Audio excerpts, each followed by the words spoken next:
Today for Devotions with Daniella, we are reading from the first book of Daniella, Uncultured. This is the last chapter, Mr. President, We're Not Lesbians. And I've been invited to the White House. I've received an award from the president. And now we are about to meet him. I'm with a whole group of soldiers, service members. I expected the president to walk quickly down the row of people, shake the hand of anyone wearing an award pin, thank us for our service, pose for a group photo, and get right back to his perpetually busy day. But that wasn't what he did. Instead, he spent real time with each group. As I watched President Obama work his way down the line, I could see the quiet power of his actions. For 2 to 3 minutes, he gave each person the gift of his time. I thought of so many aunties I knew who held on to the memory of the first time they'd gazed at their prophet's face. We'd all treasure our time basking in the glow of our leader, cherishing the feeling that the most powerful man on earth stopped and listened to us and cared about us and ours. They were completely different men, of course, but I wondered if my feelings, if those aunties' feelings, came from the same place. I felt so much gratitude that the president gave us these quiet moments, validating our service in the eyes of our loved ones, and showing us a glimpse of the human behind the position.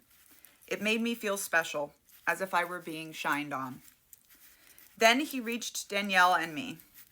In the picture I have of that day, I see a too skinny blonde girl, my broken nose in profile, wearing an ill-fitting dress and a poorly cut jacket, offering an awkward handshake as President Obama looks directly into my eyes, with sincerity, his hand fully covering mine, pressing his small, regal presidential coin into my palm.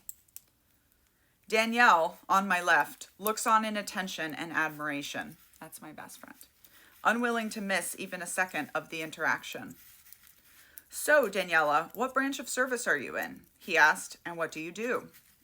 He'd gotten my name right the first time, so rare, but with his complex cultural background, his childhood spent abroad, not to mention having a name like Barack, I suspected he knew what that would mean to me. And that is because Americans most often tend to call me Danielle. Army captain, sir. Intelligence. And where are you from, Daniella? My favorite question. Well, I'm from Texas, but I grew up in Brazil. That's what my paperwork said anyway. We chatted about his professional experiences in Brazil and the loveliness of the culture. And then he said, "Who's this, Daniella?" "Sir, please allow me to introduce Captain Danielle Read." And then he repeated the part that always comes when Danielle and I introduce each other. "Danielle and Daniella, huh? You two sisters?" Literally everybody asks us this, every single time. It's not that we look alike, but neither do we look unalike. I usually laugh, often snapping back with an acerbic but friendly, "Come on, whose mother would do that?" This time, though, I responded with the necessary decorum. "No, sir." "Oh," President Obama said, and he took half a step back, seeming genuinely surprised. Since everyone had brought their people, I could see him contemplating who we were to each other as he looked back and forth between the two of us. Though it lasted only a few seconds, Danielle and I both felt we could see the thoughts ticking behind his eyes. This president, the man who'd repealed the military's infamous and unjust don't ask, don't tell policy, who'd made it acceptable for lesbian and gay soldiers to serve openly under their true identities, who'd removed the fear from what it could mean to a career to be labeled a D word for lesbian in uniform. I imagined he'd begun meeting more same-sex couples in the military by that time. Then he asked, "So, how did you two meet?" His famous playfulness danced through his eyes. I was highly amused and in no way planning to correct what I thought the president was assuming. "Well, sir, we met in basic training, then went to officer school together." "Oh, wow," he said, and his face lit up. "And you just knew it was meant to be." Danielle couldn't take it anymore. "Yes, sir," she chimed in. "We knew we would be Army sisters for life." The casualness of her tone did not fool me. She wanted him to understand us correctly. To know that, though we weren't, in fact, lesbian life partners, we did see ourselves as one of the most important people in each other's lives. that there was a reason she was the friend standing with me that day. She wanted to give a voice to the value that true female friendship held in an army designed to isolate us at every turn. "Well, that is such a lovely story," he said with what felt like genuine warmth. "Thank you for sharing it with me. It was wonderful to meet you, Danielle and Daniella, and thank you to both of you for your service. I mean that." And then he was gone, on to the next group for handshakes and conversation, handing out his gilded memories. I could not stop shaking in silent laughter as Danielle's eyes shot daggers at me, trying to get me to calm down and stand still. We were still in the presence of POTUS, after all. But back on the bus, I realized it wasn't funny. I had put on another ill-fitting form of equipment, this time irony, to detach from the situation. Even that commander-in-chief, a woman's ally if there ever was one, couldn't see past the stereotypes, the programming we've all been subjected to in this area of our thinking, in so many areas of our thinking. And that's when I knew I was at another crossroads in my military career, in the rest of my life, and in who I told myself I was in the world. I was a soldier, a fighter, and I had truly believed in the U.S. Army, at least for a while, in a way I'd never believed in God. After my first awful deployment, despite the trauma I'd suffered, I'd chosen to stay, recommit, rebuild my reputation, accept their limiting stereotypes, and play the game their way. And I'd almost won. For a while, I'd been genuinely happy, finally fitting in on a strong team. I'd been beloved by my unit and accepted by the group. I was the golden child I had always dreamed of being.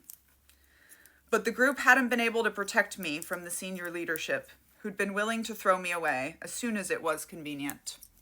I hadn't fawned under the colonel's attention. I didn't worship him the way he seemed to demand. Like all of his elite soldiers, I carried ambitions. But maybe the same determination that drove me to win races looked too ugly when professionally applied while wearing a skirt. Maybe it was the times I tried to speak out to change the status quo for women. Maybe it was choosing Tom despite the colonel's decree that war wasn't a time for love. Or maybe I just made him uncomfortable.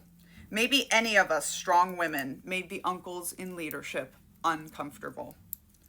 Rolling down the street in that bus, going back to Walter Reed after meeting the president, I realized this game I'd been playing was designed to never let me win. I needed to make a decision. My medical evacuation had changed things.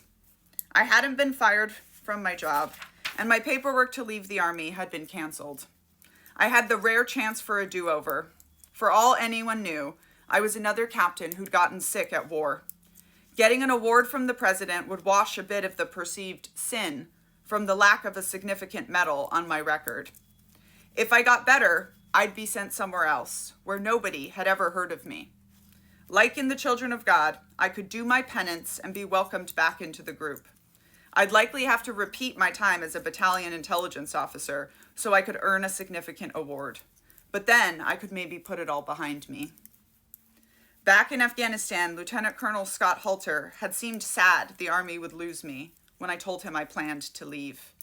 Like my mom, I could tell he cared about me, the person, the individual, not just me, the group member.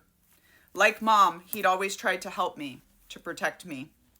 Ultimately, he'd fallen short, but maybe so had I. "Daniella," he said to me before I'd left Bagram, scared and helpless, "tell your story." Could I? Exit? Excommunicate? Backslide? Leave? Could I recover from the life I had lived? From the cults I kept joining? From never having learned to be myself? I swallowed hard and remembered what he'd said. Use your intelligence skills. Find the thread. Write it down. Maybe there was a way out after all. Maybe the way out was through. You can get signed copies of Uncultured attached here or listen to me read it to you anywhere you get your audiobooks.